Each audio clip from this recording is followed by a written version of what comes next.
Welcome to Horsemen. Hello. This is the 9th episode in the series of stories called The Horsemen. We hope you have been enjoying these stories, and for those who now believe they are either one of the 4 horsemen types or the 0.3%, the carriers of the pearl, we ask that you follow the protocol after the story and begin to prepare yourself. Episode 9, The Martyr.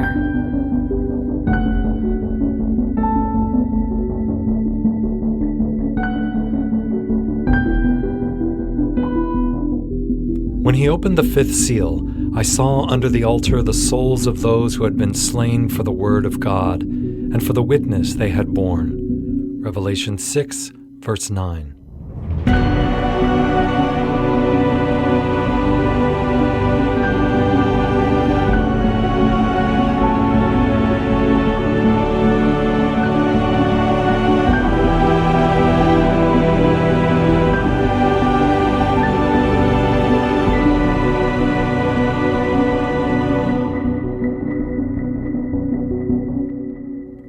At first, Jonah McInnes didn't even know who he was. All he felt was thickness, as if he were made of piled cardboard or thick Irish sod. He didn't feel at all human, didn't even know what human was. Then a thought entered his head, a thought that hooked him back to identity. Am I dead? That was when he felt the pain in his mouth and remembered that he had had a mouth. He had a tongue and a skull, and as soon as he remembered he had a skull, he knew that something was wrong. For the next few moments, Jonah let consciousness slowly wash over him, and then, as bits and pieces soaked in, he recalled what had happened. He had been walking. He had been walking for days, many days, and no longer had drinking water. It was nighttime and it was very dark, and all he knew was that he was somewhere in southern Colorado, and there didn't seem to be a house or business or any place that might have water anywhere. And that was when he thought he saw a light, a very faint light, far in the distance. Was it north? He couldn't tell. All he knew was that if he continued down the road, he might just die of exhaustion or dehydration. He had already been through the shakes of withdrawal. After he had had his last drink 5 days ago, he'd been sure he wouldn't survive the DTs. So much pain, his body shaking so hard. It was much worse than he had experienced before, but he had no choice but to keep going. He was alone on the road, and if he stayed in one place, he was sure that he would die. People had given him food and water, but no matter how much he begged, they would not give him beer, they would not give him wine, and they certainly would not give him gin. So he'd gone through the shakes and sweats and crazy hallucinations of withdrawal and thought for sure he would die. But somehow, after 5 days, he was able to continue his search. He was looking for the Anadar Institute. He had learned it was in Manzanola, and since he had no money, he figured he would just walk. How hard could that be? He would walk there, he thought, and then Dr. Raymond Anadar would recognize him and welcome him and perhaps even give him some of the profits of his institute, seeing as he was at least partially responsible for the doctor's success. Writing a book hadn't occurred to Raymond Anadar until they had had that conversation in Sweden, and had Jonah not suggested it, well, things might have turned out the way they did for Anadar. Surely the doctor would want to help him out, maybe even make him a partner. Jonah knew how to run a business. He just ran into some hard times, he told himself. That's all. He made it all the way south to Pueblo before his luck fully ran out.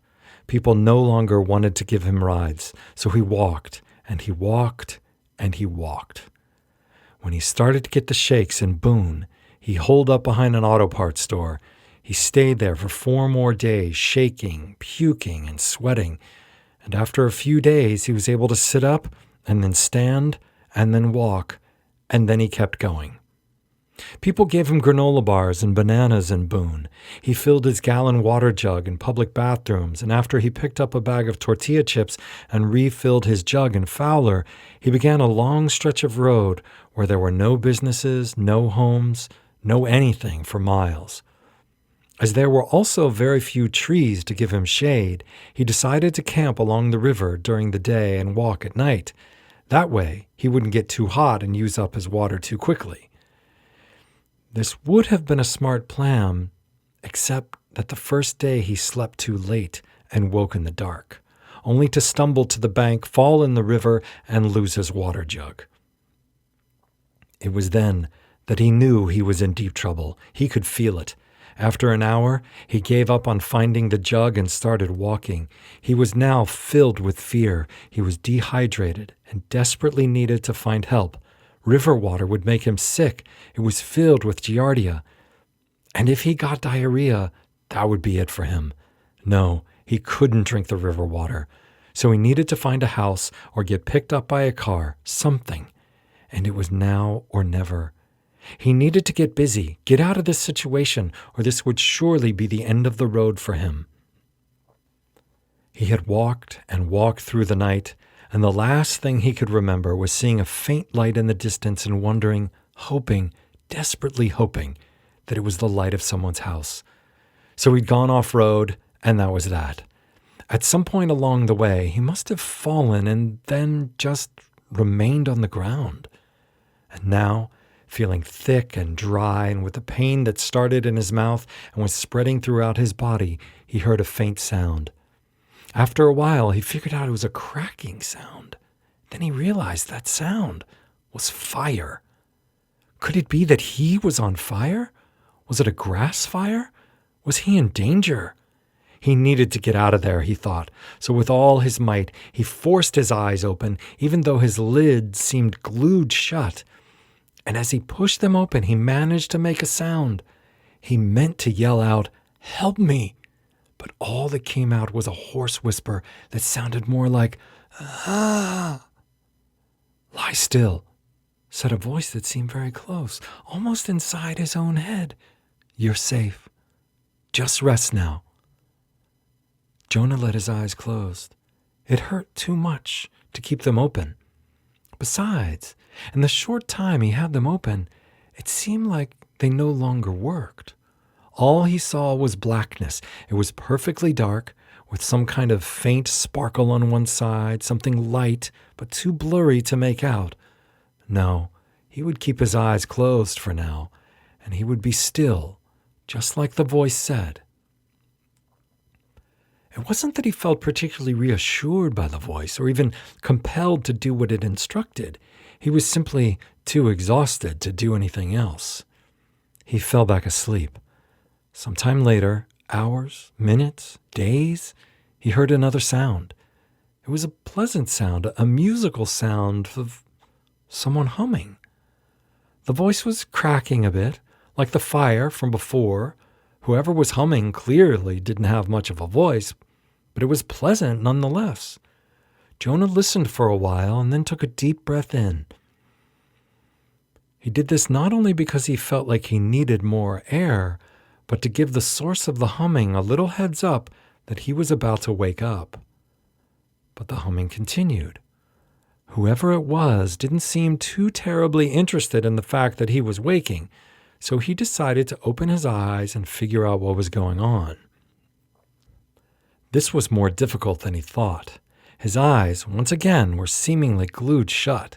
He pulled and pried until finally they slowly peeled open to show that he was lying in a field of grass next to a smoldering fire in the figure of perhaps a man, busy with something.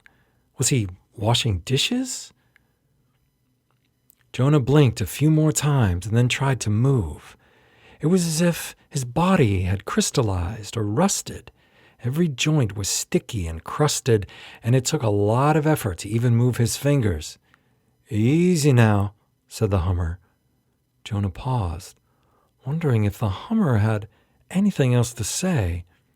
When it seemed he didn't, Jonah continued to unstick his body, fingers, wrist, elbow, and then he pushed slightly to pry himself up on one arm so he could see over the grass and get a better look at the humming man that was now in charge of his current state. His eyes were still blurred, but eventually he could see that the humming man was quite old. Bright white hair and a leathery, deeply wrinkled face. This guy was really old. He looked like he could be 100 years old, and judging from the sunken cheeks and broad forehead, he thought perhaps the man was Native American. Growing up in the Syracuse area, Jonah actually had a few Iroquois friends from his lacrosse team. He liked them a lot, better than his white teammates. He liked the way they smiled, and he liked their focus. He remembered wishing he was Iroquois too. "Who are you?" Jonah managed to croak out. "What happened?" The old man stopped humming and continued washing what appeared to be a bowl and a cup and some other dishes. A pot? Was he camping? How had Jonah gotten here? "I found you," said the old man. "You were dead, but now you are alive." Jonah looked at the man, who continued to hum and wash dishes. He blinked, waiting for more, then realized that was all the explanation he was going to get. He was dead, and now he was alive again. Wasn't that just a pip? Instead of asking more questions, Jonah looked around. He pushed himself upright and moved his head slowly around. He saw a campfire, a small tree, what looked like maybe a bedroll or just a blanket on the ground, and then a backpack. Ah, he thought, this old man was a camper, an old hiker who found him on the ground. Jonah figured he must have collapsed, and this old man had luckily found him and given him some water or something. Water, he thought. He needed water. He was suddenly incredibly thirsty. "Can I have something to drink?" he asked, looking around for a jug or a water bottle. The old man turned toward him and pointed his chin toward the ground in front of him. Jonah looked down to see a small metal cup with just a bit of water at the bottom. He quickly gulped it down and asked, "Can I have some more?" The old man looked at him and subtly shook his head. "What? Why not? Are you out?" asked Jonah. But the old man didn't answer. Jonah wanted to complain, but another wave of fatigue came over him, and he eased himself down to the ground and fell back asleep. When next he woke, it was dark again. He heard the fire and slowly blinked his eyes open to see orange flames and the gently lit face of the old man looking at him from across the fire. Jonah again slowly pushed himself up so he could see better and asked, "Can I have more water now?" The old man glanced down. Once again, there was the cup, this time with more water in it. After gulping it down, he asked, "I don't suppose I could have more?" The old man looked at him for a while and then gently, methodically eased up from his seat and walked slowly over to his backpack. He pulled out a water bottle and approached Jonah, eased down, and poured more water into his cup. "Thank you," croaked Jonah. He sipped the water more calmly, mostly out of gratitude to the man who had clearly saved him. "So," said Jonah. He took a breath and looked at the old man. "Thank you for helping me. I think you might have said that I was dead and that you brought me back to life, I think.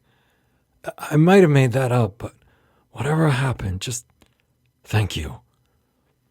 The old man nodded and returned his gaze to the fire. Jonah looked at the fire as well, and the flickering started to soothe him.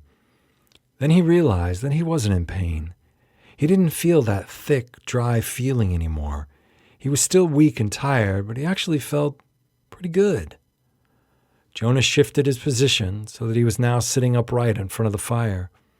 He watched the snapping and crackling of the small sticks the old man was feeding into the fire. He followed some of the embers up and watched them seem to blend in with the bright stars above. It was extraordinarily beautiful, and he felt something that he hadn't felt in a very long time.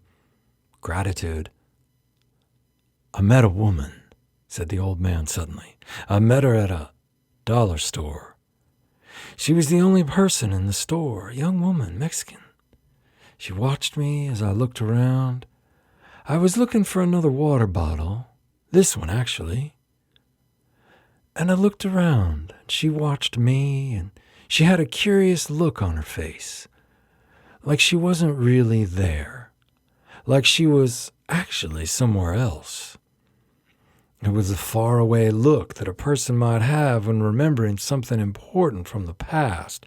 And then, as I came to the counter to buy my water bottle, she looked at me like she could see inside me, see my spirit, and she said, "Find the white horse in the desert. He needs you to bring him back. Go quickly."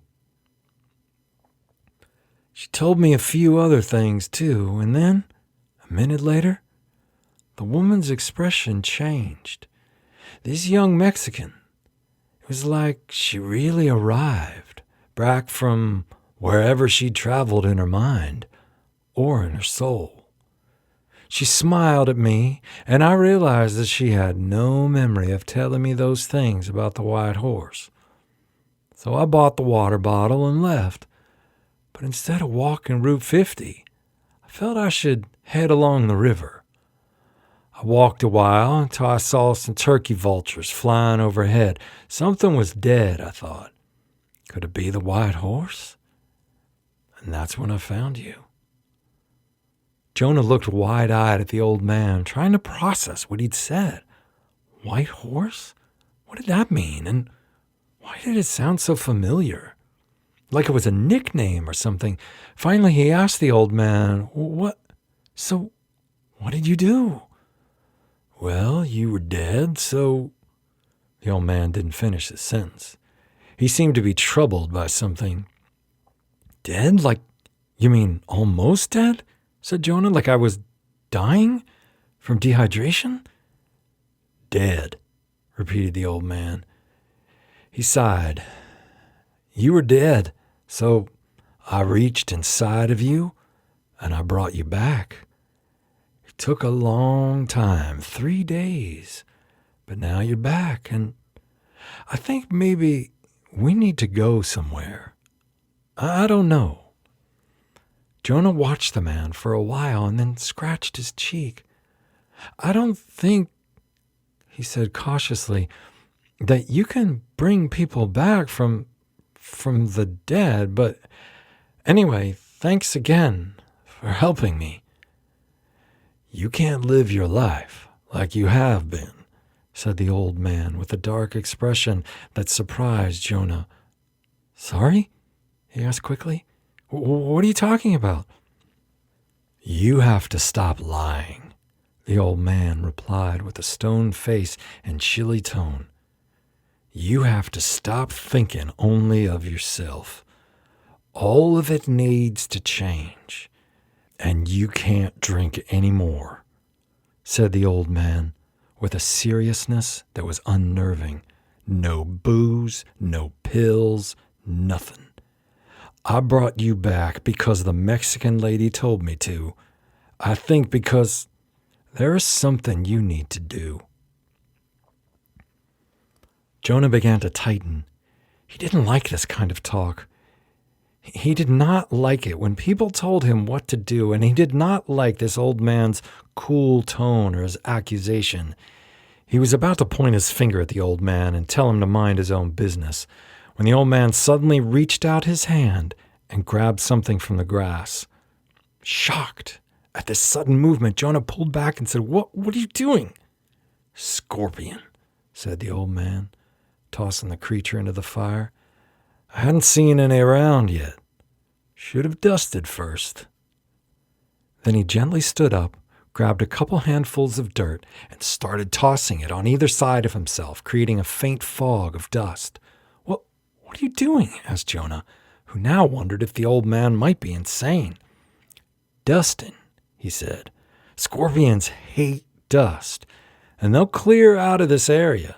I'll do it again in a few hours, and then we'll head out in the morning. Head where? Asked Jonah, now fully worried, confused, and upset. "Wherever you were going," said the old man. "The Mexican woman told me you would know where to go. I'm too old to question this sort of thing anymore. I do what I'm told."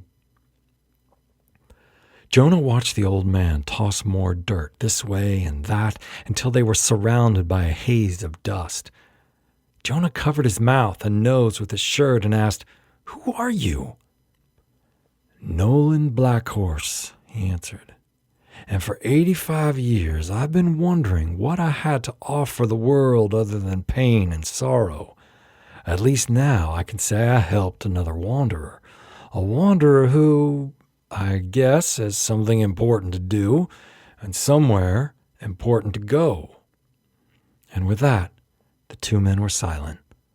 Nolan was tired. He had just spoken more than he'd said at one time since he lost his parents so long ago. And Jonah was tired. He'd apparently died and been brought back to life by a man named Blackhorse. Black Horse? White Horse? He wondered as he lay back down to sleep, were there any more horses he was going to meet? If you are hearing this, then you believe yourself to either be one of the 4 horsemen types or the 0.3% that identifies equally between the 4. These individuals are called the carriers of the pearl. Should you wish to deepen your understanding of the types and help determine which you belong with, go to horsemanpodcast.com to learn more. Nothing will be asked of you, and you will, by necessity, remain anonymous. Episode 10, The Apocalypse, is the final episode in this first season of The Horsemen. Season 2 will be offered after quorum is reached.